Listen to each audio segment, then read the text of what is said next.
Hi అండి. అందరూ బాగున్నారా? ఈరోజు మీకు అల్లం వెల్లుల్లిపాయ పేస్టు చిన్న చిన్న చిట్కాలతో ఎక్కువ రోజు నిల్వ ఉండేలాగా ఎలా చేసుకోవాలో ఒకసారి చూపిస్తాను. ముందుగా వెల్లుల్లి తీసుకుని పై పొట్టు తీసుకుని ఇలా రెడీ చేసుకుని ఉంచుకోవాలి. తర్వాత అల్లం తీసుకుని ఇలా పీల్ చేసుకుని శుభ్రంగా కడుక్కొని పొడి క్లాత్తో తుడుచుకోవాలి. తుడుచుకున్న తర్వాత చిన్న చిన్న ముక్కల కింద కట్ చేసుకుని మళ్ళీ పొడి క్లాత్ మీదే 2-3 అవర్స్ నీడలోనే ఆరబెట్టుకోవాలండి, చెమ్మేం లేకుండా. మనకు చెమ్మేం లేకుండా ఆరబెట్టుకోవడం వల్ల మనకి ఎక్కువ రోజులు తాజాగా ఉంటుంది అల్లం పేస్టు. తర్వాత దాన్ని కొంచెం కొంచెంగా పేస్ట్ చేసుకోవాలండి. ఎక్కువ ఒకేసారి వేసి గ్రైండ్ చేసుకోకూడదు. అలా వేసుకుంటే చిన్న చిన్న ముక్కలు ఉండిపోతాయండి, అల్లం ముక్కలు వెల్లుల్లి ముక్కలు ఉండిపోతాయి. అలా లేకుండా ఉండాలంటే మనం కొంచెం కొంచెంగానే గ్రైండ్ చేసుకోవాలి.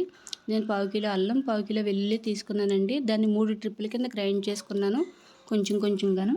ప్రతి ట్రిప్కి కూడా కొద్దిగా ఉప్పు, కొంచెం పసుపు, కొంచెం ఆయిల్, కొంచెం నిమ్మరసం వేసి గ్రైండ్ చేసుకున్నాను.